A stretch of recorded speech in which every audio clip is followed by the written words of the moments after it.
Leo tunajifunza, mada inasema mwanamke akikosa unyenyekevu kakosa kuwa mke. Mwanamke akikosa unyenyekevu kakosa kuwa mke. Wewe kuwa mwanamke na jinsia ya kike haimaanishi unaweza kuwa mke. Wewe kuwa mwanamke au kuwa na jinsia ya kike haimaanishi unaweza kuwa mke.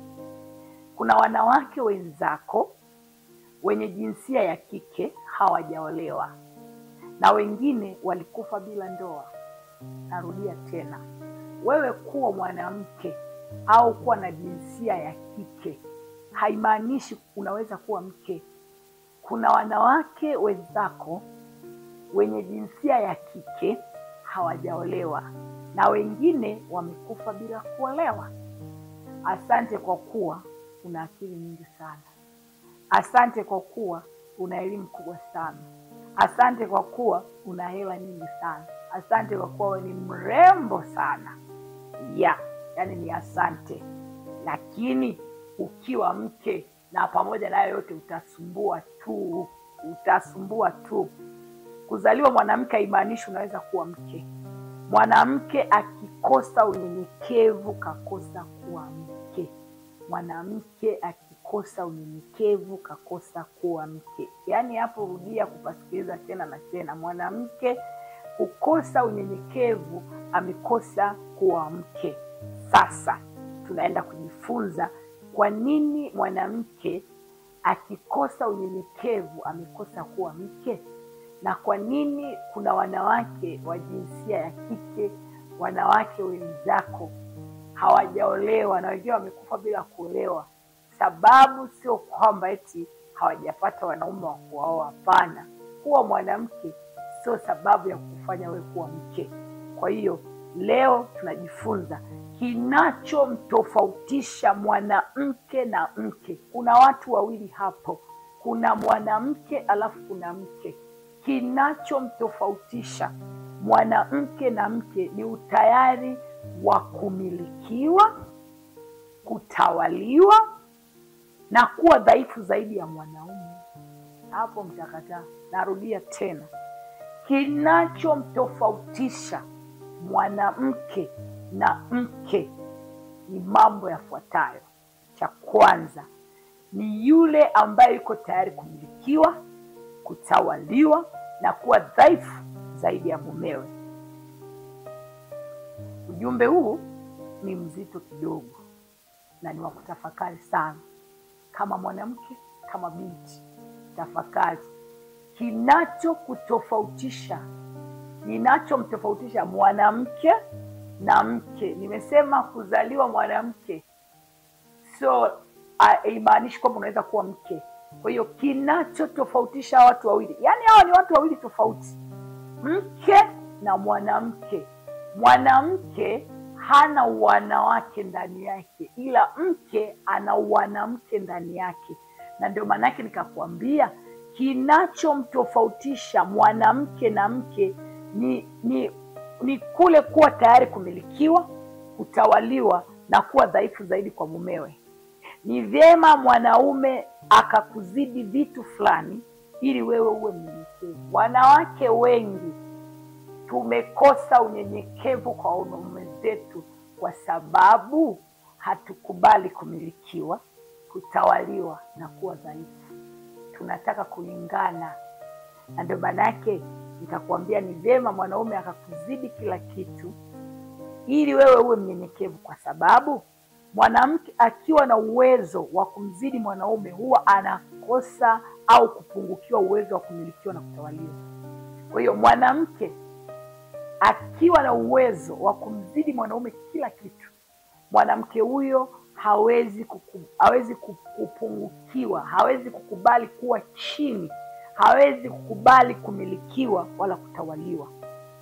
Kwa nini? Kwa sababu mwanamke ambaye ana kila kitu, mwanamke ambaye amemzidi mwanaume kila kitu, yani hata ukimwambia shuka omba kitu kwa mwanaume hapo, yani hawezi. Na ndio maana unakuta mwanamke mwenye kila kitu, yani ni ngumu sana kuomba hela hata 10,000 kwa mwanaume. Hawezi kumkuta ananyenyekea. Huwezi kumkuta yani anatamani kujishusha, ana ile hali ya kujishusha, hawezi kuwa na hiyo hali ya kujishusha, hawezi kuwa na hiyo hali ya kunyenyekea, kwa sababu si ana kila kitu, si amemzidi mwanaume kila kitu. Kwa hiyo anakuwa ni mtu ambaye sio mwanamke, sio mke, anakuwa ni mwanamke ambaye hayupo tayari kumilikiwa. Kwa hiyo ujue mwanamke kuwa mke ni yule aliye tayari kumilikiwa, ni yule aliye tayari kutawaliwa, na yule aliye tayari kuwa dhaifu zaidi ya mumewe. Mwanamke hakubali kumilikiwa, hakubali kutawaliwa, na wala hakubali kuwa dhaifu kwa zaidi ya mwanamke. Sasa nisikilize kwa makini. Kwa nini nimeongea hivi? Nimeongea hayo kwa sababu mwanamke anayefanya kila kitu ni rahisi kuachiwa kila kitu akifanye yeye mwenyewe. Kwa sasa hivi unakuta kwamba wewe umeamua kufanya kila kitu, kwa hiyo ni rahisi mwanaume kumwachia majukumu yote ayafanye, kwa sababu umeamua kufanya kila kitu. Sasa swali linakuja, sasa wewe kama unafanya kila kitu, mwanaume ana haja gani ya kuendelea kwa maisha? Wewe unafanya kila kitu, wewe hiki, wewe niki, wewe niki, hiki, unataka ufanye kila kitu. Kuna haja gani ya mwanaume kuendelea kwa maisha yako? Haina haja, kwa sababu wewe ni mwanamke, sio mke. Mke anakubali kutawaliwa, kumilikiwa na kuwa dhaifu zaidi ya mwanaume. Mwanamke ni yule asiyemilikiwa, asiyetawaliwa na asiyekubali kuwa dhaifu zaidi ya mwanaume. Kwa hiyo watu hawa ni watu wawili tofauti. Na ndio maana yake unawakuta wanawake wengi sasa hivi wako busy na mabiashara, wako busy na makazi, wako busy na hiki, wanakuambia 50-50. Yaani kila kitu wanataka kufanya. Kwa hiyo sasa ukikuta mwanamke unafanya kila kitu, ni rahisi mwanaume kukuachia kila kitu. Kwa hiyo tusianze kulalamika mwanaume asikizi afanye hiki, mwanaume anifanyie hiki, mwanaume afanye hiki watoto. Ni kwa sababu wewe umeamua kufanya kila kitu. Si umekataa kutawaliwa, si umekataa kumilikiwa, si umekataa kuwa dhaifu, si umekataa kuwa mnyenyekevu. Kwa hiyo mwanamke kukosa unyenyekevu amekosa kuwa mke, anaitwa mwanamke, sio mke. Kwa hiyo angalia wewe uko wapi? Kuharibu kwako mahusiano yako, ndoa yako, angalia chanzo ni nini. Chanzo umekataa kumilikiwa, umekataa kutawaliwa, umekataa kuwa dhaifu, umekataa kuwa mnyenyekevu. Ndio maana amekukumbusha mwanamke kukosa unyenyekevu ni ile hali ya kukataa kumilikiwa, kutawaliwa na kuwa dhaifu zaidi ya mwanaume. Kwa hiyo mwanamke unaofanya kila kitu, ni rahisi sana mumeo kukuachia kila kitu ufanye. Na swali linakuja, kama unafanya kila kitu, kuna haja gani ya mwanaume kuendelea kuwa na wewe? Kuna haja gani ya mwanaume kuendelea kuwa na maisha yako? Hakuna haja, kwa sababu mwanaume yupo kwa mwanamke ili kumtimizia majukumu yake na mahitaji yake. Kwa hiyo kama wewe unajitimizia kila kitu, malengo, kila kitu unafanya, mipango, kila kitu, kwa hiyo mwanaume hawezi kufanya nini? Hawezi kutimiza, kwa sababu anaona wewe uko juu, haujawahi kushuka. Na ndio maana yake mwanamke yoyote ambaye hataki kumilikiwa, hataki kutawaliwa, hataki kuwa dhaifu, hataki kuwa mnyenyekevu, mwanaume hawezi kumshauri kitu, mwanaume hawezi kumwambia kitu, kwa sababu yeye yuko hapa. Na mwanamke yoyote ambaye yuko juu, ina maana ni mwanamke ambaye ana uwezo wa kufanya kila kitu. Kwa hiyo ni ngumu sana mwanaume kuendelea kuwa kwenye maisha yako. Na ndio maana yake yaani unakuta kwamba kama unajua kila kitu, unadhani mwanaume ana haja gani kuendelea kuwepo maishani mwako? Hamna haja. Hakuna haja ya mwanaume kuendelea kuwepo kwenye maisha yako. Anatafuta nini sasa? Kila asichoweza kukifanya mwanamke akifanye mwanaume, na kila asichoweza kufanya mwanaume akifanye mwanamke. Ndivyo jinsi Mungu alivyotofautisha ili tuishi pamoja. Kitendo cha wewe kuishi na mwanaume au mwanaume kuishi na mwanamke ni kwamba kuna vitu ambavyo mwanamke alikuwa hawezi kuvifanya, alipoenda kwa yule mwanaume, mwanaume akaweza kuvifanya.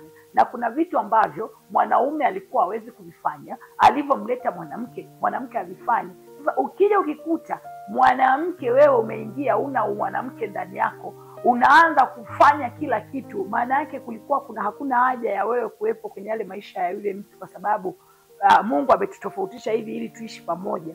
Kuishi pamoja ni kusaidiana, kuishi pamoja ni kuinuana, kuishi pamoja ni kukubaliana, kuishi pamoja ni kufanya vitu kwa pamoja, ni kufanya vitu viende, ni kufanya vitu viwe katika hali ya usawa. Kwa hiyo ukikuta kwamba kila kitu unafanya wewe, ili umefanya wewe, kile umefanya wewe, hicho umefanya wewe, kwa hiyo unakuta kwamba sometimes unakuta wanaume wengi, na kwa taarifa yako usichokijua, wanaume wengi hawapendi wanawake wajuaji. Hawapendi wanawake wajuaji. Wanawake wamekuwa mno wajuaji siku. Yaani wewe, yaani ndio maana unakuta ukitaka kujua mwanaume anakupima kwamba wewe ni mjuaji au sio mjuaji, ngoja utoke au uende naye mahali. Anakuangalia tu. Unashangaa mwanamke mjuaji, yaani unamkuta, yaani mwanamke ambaye hataki kutawaliwa, hataki kumilikiwa, hana unyenyekevu, unamkuta anasalimiana na kila mtu. Yaani akienda sehemu ya outing unakuta anataka kusalimia kila mtu. Amepita huyu anamsalimia, anamjua huyu, anamjua huyu. Unampa kero yule mwanaume, na anaona kwamba hakuna haja ya kutoka hata na wewe out tena, kwa sababu wanawake wengi mnanyimwa outing kwa sababu ya ujuaji. Nimekuwa wajuaji. Punguza ujuaji ili uweze kula mema ya nchi. Hamwezi kula mema ya nchi kwa sababu ya ujuaji. Na ndio maana yake unalalamika kila siku, unanung'unika, mwanaume huyu usikizi atoi hela, atatoaje matumizi? Wewe umekataa kumilikiwa, umekataa kujishusha, uombi. Yaani wewe mwanaume anachokitaka wewe uombe. Hata kama una 50,000 yako, ukimwambia naomba 10,000 ya kwenda saluni, atajisikia kwamba ni mwanaume. Sasa wewe utoke uagi, wewe unaenda saluni, unafanya, unarudi, akikuuliza umetoka wapi, kwa nini unajibu unajua nimetoka wapi. Kwa hiyo inapelekea kwamba ni mwanamke aliyekosa unyenyekevu, hawezi kuwa kwenye nafasi ya mke. Na ndio maana tumeshushwa thamani na wanaume zetu kwa sababu ya ile inayoitwa kutokunyenyekea, hali ya kutokujiachia, hali ya kukataa kutawaliwa na kumilikiwa, inatupelekea sisi tuonekane hatuna maana. Ndio maana yake sasa mifano mizuri ya wanawake wa zamani walikuwa wanazidiwa karibia kila kitu na wanaume zao, na ndio maana ndoa za zamani zilidumu kuishi kwa muda mrefu sana. Angalia ndoa za mababu zetu, mabibi zetu, ni ndoa ambazo yaani changamoto huwezi kuziangalia, lakini ndoa za sasa hivi zina changamoto nyingi kwa sababu wanawake tumekuwa wajuaji mno. Tumejua kila kitu, tumefanya kila kitu, tumefanya, yani maisha tumeona kwamba yani ndio ya kwetu, yani tunayaweza kabisa. Kwa hiyo unakuta kwamba ndoa zile za zamani za mababu zetu, za mabibi zetu ziliweza kudumu, ziliweza kuwa na heshima, ziliweza kuwa na unyenyekevu, ziliweza na utii, kwa sababu ya nini? Ya ule wanamke ambao ulikuwa ndani ya mama zetu, bibi zetu, wanawake ulikuwa ndani yao. Wale walikuwa wametofautishwa kabisa kwamba huyu sio mwanamke, huyu ni mke.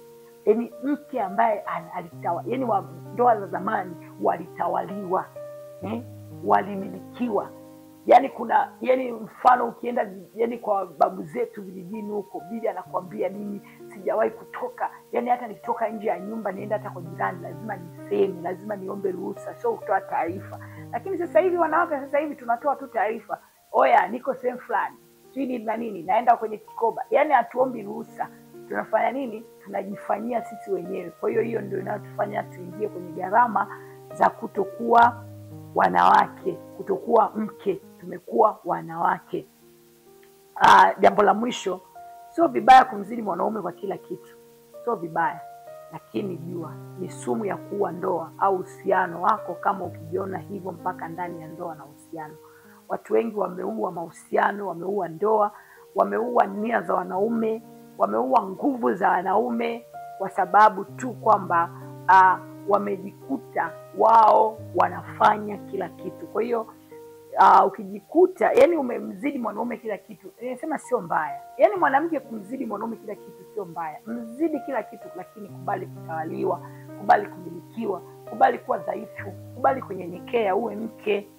Kwa hiyo lakini ni sumu ya kuua ndoa au mahusiano yako kama ukijiona hivyo mpaka ndani ya ndoa au uhusiano. Yaani kama ukijiona kwamba wewe ni mtemi, wewe unaweza kufanya kila kitu, wewe yani wewe ndio top, wewe ndio ada za watoto, bili za maji, bili za umeme, yani ujenzi wa nyumba, kila kitu unamiliki wewe. Ina maana wewe umekosa kuwa na unyenyekevu, yani wewe huwezi kukubalika kutawaliwa, kumilikiwa, na ndio maana unajikuta kwamba bado wewe ni mwanamke. Kwa hiyo tofauti iliyopo kati ya mke na mwanamke, tofauti yake kubwa, mke ni yule aliyekubali kutawaliwa, kumilikiwa na kuwa dhaifu zaidi ya mumewe na kuwa mnyenyekevu.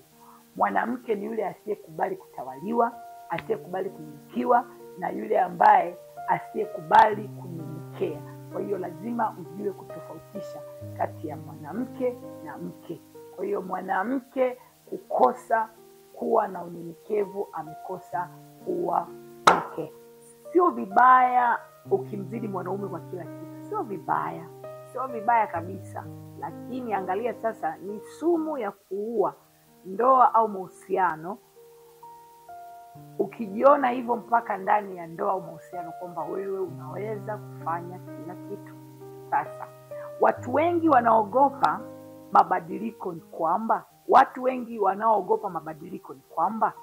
kwa mtazamo walionao wao huwa wanaamini kwamba mabadiliko huwa yanakuja na vitu vibaya tu. Wanawake wengi ambao wako kwenye ndoa, ukimwambia kuwa mnyenyekevu, kubali kutawaliwa, kubali kumilikiwa, kwa sababu si amemzidi mwanaume kila kitu, anachokiogopa ni yale mabadiliko. Na watu wengi wanaogopa mabadiliko ni kwamba kwa mtazamo walionao wanaona kuwa, anaamini kwamba mabadiliko huwa yanakuja na vitu vibaya tu. Sio kweli. Watu huwa hawapo tayari kulipia gharama ya mabadiliko, kwa sababu watakuwa wakibaki kwenye hali inayowafurahisha tu siku zote, na mwisho ujikuta wanaishi kuwa maskini. Siku zote watu ambao hawapo tayari kulipa gharama, ndugu yangu, kumilikiwa, kutawaliwa, kuwa dhaifu zaidi ya mwanaume ni gharama. Kwa hiyo wanawake wengi wanazikwepa hizo gharama, wanaziogopa hizo gharama za kumilikiwa, za kutawaliwa, huku wakihofu kwamba eti wanaweza wakawa maskini. Sio kweli. Sio kweli. Ni kweli mabadiliko sio kitu kinachokupa raha kwa mara ya kwanza, lakini ukweli ni kwamba kushindwa sio mwisho wa wewe kufanikisha kile unachokihitaji maishani mwako. Unapoona umeshindwa, ndio inapoingia hatua nyingine ya kumfanya mtu ashinde. Ikiwemo lengo sio kushindwa, basi chukua kushindwa kwako kama somo kwa ajili ya kujitimizia kile ambacho umekusudia. Anguka sawa, jifunze, inuka, pambana, endelea kwenye kile ambacho unajua kabisa, nikiendelea hapa nitakuwa kama nilivyofanya. Sasa tunaangalia sasa, mwanamke akikosa unyenyekevu amekosa kuwa mke. Kinachowafanya wanawake wengi wasiwe na unyenyekevu, wasikubali kutawaliwa, wasikubali kumilikiwa, wasikubali kuwa dhaifu zaidi ya wanaume, ni kitu kinachoitwa mazoea. Wanawake wengi wamezoea ndoa. Wanawake wengi wamezoea wanaume zao. Kwa hiyo kitendo cha kuzoea ndoa umeingiza mazoea. Au huwezi kukubali mwanaume akakutawala, huwezi kukubali mwanaume akakumiliki, huwezi kukubali kuwa dhaifu, kwa sababu tayari umemzoea, kwa sababu tayari umeingia kwenye mazoea. Umeona ni kawaida. Mazoea yanaleta kitu kinachoitwa kawaida. Kwa hiyo ukiona kwenye ndoa au kwenye mahusiano umeshaona kila kitu ni kawaida, ni ngumu sana kukubali kunyenyekea, ni ngumu sana kukubali kutawaliwa, ni ngumu sana kukubali kumilikiwa, kwa sababu mtu mnyenyekevu ni mtu aliyeshuka, anayejishusha. Lakini mtu ambaye ameingia kwenye mazoea, huwezi kumkuta anakubaliana na hiyo. Kwa hiyo mazoea mabaya huwa yataendelea kuwepo ikiwa kama utakosa kitu cha maana cha kufanya. Mazoea yatakuwepo kwako, tena mabaya yataendelea kuwepo kwenye maisha yako kama utakosa kitu kipya cha kufanya. Unapokosa mambo ya msingi ya kufanya, ni wazi kuwa utajikuta unafanya mambo ya ovyo ovyo kwenye maisha ya ndoa, kwenye mahusiano, kwa mumeo, utamfanyia vitu vya ovyo. Na ndio maana unakuta kwamba mtu ambaye ameshamzoea mwanaume, ameshazoea ndoa, kabla ya kuingia alikuwa mnyenyekevu, alikubali kutawaliwa, alikubali kumilikiwa, alikubali kuwa dhaifu. Ngoja ameingia kwenye ile ndoa, mwaka umeisha, ameshazoea ndoa, kashazoea maisha, kashamzoea mwanaume, kashaona kila kitu ni kawaida. Kwa hiyo mtu huyo ni ngumu sana, ni ngumu mno kuikubali mwitikio wa mabadiliko. Kwa hiyo unamkuta anaanza kufanya vitu vya ovyo ovyo, mara amefanya hiki, mara amefanya kile, kwa sababu gani? Yupo kwenye hali ya uovyo ovyo. Hivyo ndivyo ilivyo kwa akili ya mwanadamu, kufanya jambo moja kwa wakati mmoja na sio mambo mawili kwa wakati mmoja. Kwa hiyo mwanamke ambaye amekosa unyenyekevu anajikuta amefanya mambo ya ovyo, na unamkuta anafanya jambo hilo hilo moja. Ndio maana yake mwanaume anamwambia hiki umefanya hiki sikitaki, anakirudia tena kesho. Yaani anakuwa anafanya jambo hilo hilo moja kwa wakati mmoja, wakati angefanya mambo mawili kwa wakati mmoja. Kwa hiyo watu kama hao unakuta kwamba wanafanya mambo ya ovyo, na hivyo wanafanya jambo moja kwa wakati mmoja. Hilo hilo linajirudia, tabia ile ile inajirudia, mambo yale yale. Unakuta mwanamume anabadilika leo, kesho anarudia pale pale, anabadilika leo, kesho anarudia pale pale, anabadilika leo, kesho anarudia. Kwa sababu gani? Kwa sababu ni mtu ambaye ameshindwa kuondoka kwenye mazoea. Sasa ili kuondokana na mazoea mabaya maishani mwako, inakubidi uanze kujifunza namna ya kutoka hapo. Njia ile ile ulioitumia kuharibu, kuleta mazoea, kukataa kumilikiwa, kukataa kuwa mnyenyekevu, njia hiyo hiyo itumie kutoka kwenye mazoea, na utakuwa na mtazamo chanya. Kwa hiyo itakusaidia kuondoka kwenye mazoea mabaya ambayo tayari umeyajenga. Kwa hiyo njia sahihi ya kutoka, njia ile uliyotumia kuharibu, ndio njia hiyo hiyo itumie kuondoka hapo. Process hiyo hiyo uliyoitumia kuingia kwenye mambo ya ovyo, kuingia kwenye jambo moja kila siku, kuharibu kila siku hicho, ndio hiyo hiyo itumie kutoka hapo. Hii itakusaidia kuwa mtu chanya, itakusaidia kuwa na mawazo chanya, itakusaidia kufikiria na kufanya mambo chanya ambayo yapo tayari kwenye akili yako. Kwa hiyo Mungu akusaidie ili uweze kupata ufahamu na maarifa. Ondoka kwenye mazoea, ondoka kwenye mambo ya ovyo, ondoka kwenye mambo ambayo umewafanya kila siku jambo moja hilo hilo. Usilifanye hilo, badilika. Itakupeleka sasa, itakusaidia kuwa ni mtu mwenye uwezo wa chanya, mawazo chanya, itakusaidia na kuwa na mtazamo chanya, itakusaidia kuwa na kufanya mambo kwenye akili iliyo na mawazo chanya.